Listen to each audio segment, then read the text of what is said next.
On the table today, we're going to be discussing the different types of financing that real estate investors can use when buying an investment property.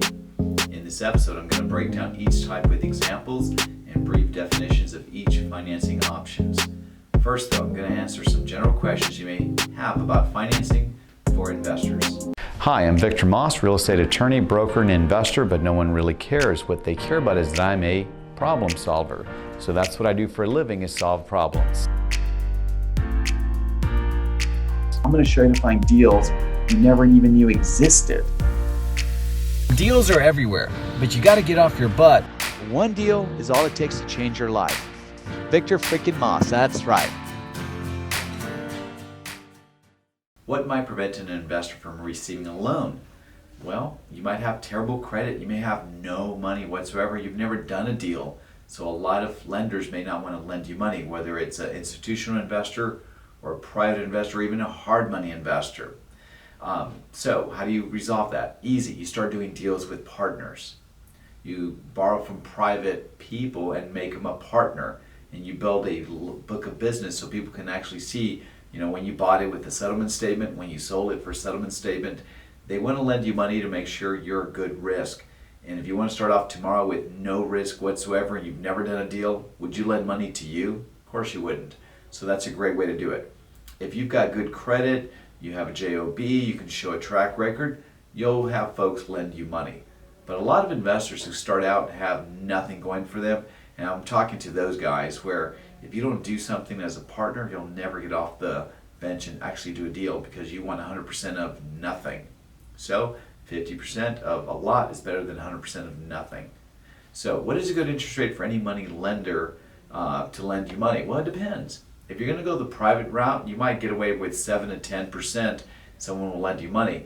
But maybe you don't want to ask a family member or a friend to lend you money. So you might go with hard money, and those guys go from 10 to 18% depending on your credit and how much money you're going to put into the deal. In addition, hard money lenders will ask for anywhere from 1 to 5 points depending on the loan. So if they lend you $100,000, 5 points might be $5,000 plus closing costs. Whereas a private person might not even charge you any points, just an interest rate, let's just say 8%, all due at closing or paid on a monthly basis from anywhere from 6 months to a year. You want to try to go as long as possible, or maybe break it up where, hey, if it's more than 6 months, I'll pay you then 9% or 10%. After that, it becomes automatic. So oftentimes, a lot of folks have some money and they just rather pay cash when they acquire properties and wholesale or flip houses. Honestly, you just need a deed and a clear title and it's your property. So as long as you do that, you're good to go. It's fast. I do that a lot with a lot of my transactions where I buy them today and then a day or two later I've already got my money back plus my profit if I'm going to wholesale. If I'm going to rehab, I use my cash too, but now my money is tied up for the next 4 to 6 months, and that kind of sucks because you can churn or reuse that money multiple times during those 4 to 6 months buying properties. Therefore, it's up to you. If you don't need the money, then go for it. But if you do, I would probably borrow or work with a partner. So, private personal lenders.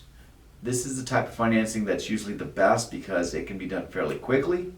You want to make sure you close at a title company, that you get homeowners insurance, that you get title insurance to make sure you protect your private lender. You want to be able to go back to that person time and time again to borrow money from them. Now, anybody can borrow money from anybody else. You want to put a deed of trust, a promissory note against the property to protect your private person. And obviously the quick benefits, one more time, is that you get it quick. A lot of times they'll work with you and say, look, don't pay me anything to the very end, it's just compounded, or there's a flat fee, or there's a percentage of the profit. So that is really good.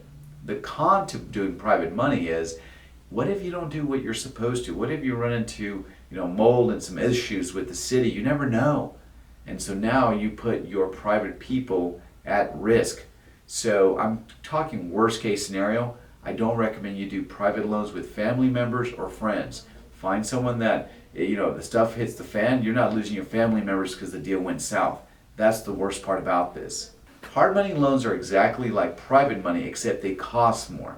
And again, at least this, you don't have to deal with any family or friends. So I would encourage you to consider just going down that route if you want to buy, fix and flip, or buy and wholesale. If the profits are going to be so crazy on the wholesale, just do it anyway. Yes, that's the cost of doing business, but guess what? You then get to keep good graces with your family and friends. A lot of times you don't have folks or contacts that do private money, so maybe hard money would be your only option. And I'll tell you this much, instead of making 40 grand on a flip, you only make 30 grand on a flip, as an example. Do it anyway. If you do 3 or 4 of those using someone else's money, it's good for you. You know, a lot of grocery stores spend millions of dollars in advertising to generate business. If you're not willing to spend any money to generate business, you're not seeing the big picture. So I'm not against hard money, it's just in the right circumstances I would do it. Another con to doing hard money is that the interest rates are typically a lot more than private money. You can get private money typically from 7 to 10%, whereas hard money is usually 10 to 18%. So it gets very expensive. Plus you must make monthly interest payments normally, and they usually like to limit the term to only 6 months. They might extend it, but it would cost you a lot more money. One of the cheapest ways to borrow money is through conventional bank financing. Now, typically banks only like to lend 1 or 2 loans at a time to an individual, and you've got to show a good income to debt ratio. So in other words, if you're borrowing money and okay, this is what I can afford every month, and that's barely what I can afford, but now I want another loan and I can't afford that, they're not going to lend you money. That's one of the bad things with doing conventional financing. But if you've got a good income coming in, it's you and your spouse, for example, and another loan really won't bother you so much, and that's not a bad way. You can go one of many ways, but typically it's a conventional loan. You usually cannot get an FHA, VA type loan for investment purposes. So that's where a conventional loan, a second or third house come into play. Now, one of the most interesting ways, the conventional way, is the line of credit. I've got friends that have literally multi-million-dollar lines of credit that they can buy properties at 7% interest, and then boom, within a year they've got to pay off that particular line, sub-line within your complete $1 million package, as an example. But these lines of credit usually want some collateral. So for example, one of my friends has a $200,000 CD earning him nothing, so he pledged that as collateral so that the bank would lend him, let's say, $400,000, $500,000. And over the years, he's been able to build that up to like $1 million because they earn a lot of fees from him, so they really, really like him. But he still has that $200,000 CD pledge, so that way he continues to borrow from them. So typically, you have a home equity loan for your personal residence, and typically you can only borrow up to 80% of the value of the property. So Texas has some really stringent rules about home equity loans, and that they have to sue you to foreclose on you. It's a big mess. But if your home is, lots of equity, lots and lots of equity, maybe you could borrow against it to do your first real estate deal. Yes, there's some fees involved, closing costs and everything, but if you got a hell of a deal, do it. Guess what? Pay off your home equity loan, and then boom, you've got yourself a profit. Or just keep reusing that loan, and just keep, when you get your profit, keep doing more deals. So I've never done one of these. So let me be very clear. I've never done one of these, but I know other investors that do get a line of credit, especially on their homes that have lots and lots of equity.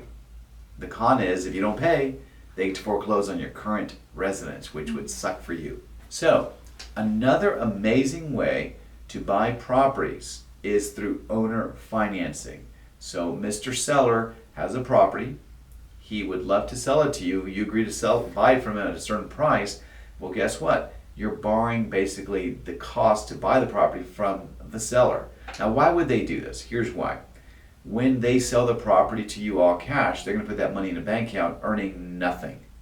Whereas if they sell it to you, they might get 8 to 10% interest from you. Now, you could have all sorts of creative agreements that, hey, if you sell it anytime within a year, you also have to give them $10,000 on top of whatever interest you paid throughout the year. So that's something to consider. It really is. But if you're looking long term, oh my goodness, one of the greatest ways to finance the acquisition of real estate is through owner financing. Typically, people over the age of 60 are good candidates to owner finance to you because all they want is mailbox money. So give it to them. Sales price is not a big thing here. Interest rate is. So for example, if you're at home watching this, $100,000 loan, no interest, and you paid off within, let's say, 15 years. So I get my little phone calculator here out, bear with me as I go a little slow, and I'm going to go $100,000 divided by 180 payments, that's $555 a month. But interest rate, even at like 5, 6, 8%, it's like almost double. And it takes so long to get it paid off. It might take you 30 years to stay at that dollar amount. So no interest rate is better. I don't care if you overpay on the sales price. The power is zero of interest rate.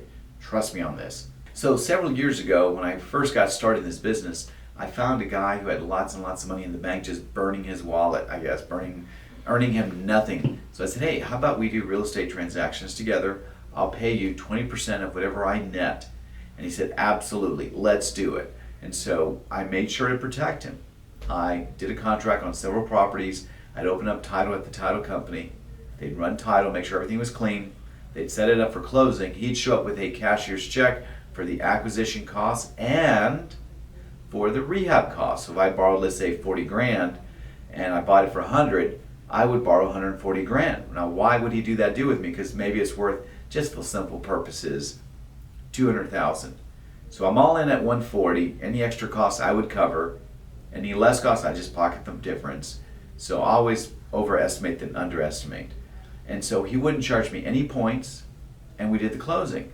And then several months later, after I rehabbed it, I put it on the market, I resold it, I'd get a bill from him for 140,000 plus 20% of the net profit. So if I was going to net in that scenario with commissions, closing costs, everything, 50 grand, he'd get 20% of that. So let's see what that is. 50 grand as an example, times 0.20, 10 grand. There it is. I don't know why I didn't think that out. It was so easy. Anyhow, so instead of making 50 grand, I only made 40 grand. Poor me, no money out of pocket, no interest paid, no fees, nothing to borrow 140 grand. So that's a great way to do a deal. And I'm telling you, I did several deals like that until I started just making a lot of money. And I now use my own cash to buy my own properties. But some of you that are watching this, you want to be an overnight success. It doesn't work that way. You got to start with baby steps and work your way up. But I assure you, a lot of these strategies that I just discussed will be very beneficial to you. There's another one that we haven't really talked about, a lease with an option to buy. That's a great way to buy a property from someone at a set price. You're going to put some time and effort into it, maybe some sweat equity, sell the property to someone else, and then you get to keep the difference. I wouldn't recommend this option, especially if you're going to make a lot of money, because your seller might have second thoughts not to close with you when you put in all this time and effort into it. But if it's someone that you trust and you feel like you've spelled it out, you videotape the whole thing, so that way they cannot go against you. Otherwise, you could sue them for breach of contract. So that's another creative way to solve these problems. Another creative way is you could do a partnership with the owner. You make an agreement with them. They signed basically a note to you for the amount you're going to put into it. And when you sell it and everything, guess what? You split the proceeds. So there's tons and tons of equity in it, but the home just isn't up to par right now. You can do a sweat equity partnership with the current owner. It's a very creative way. Not a lot of investors think to partner up with the current owner to solve the problem. As always, thank you for watching. For more real estate investment and legal real estate content, please subscribe to our channel. Please follow me on social media, which you can find linked in the description below. Don't forget to visit thevictormoss.com, where you can register for coaching and my future events. To listen to the podcast, please search for The Victor Moss Real Estate Show, wherever you listen to podcasts. Also, link below. Until next time, this is Victor Moss, signing off. Take care.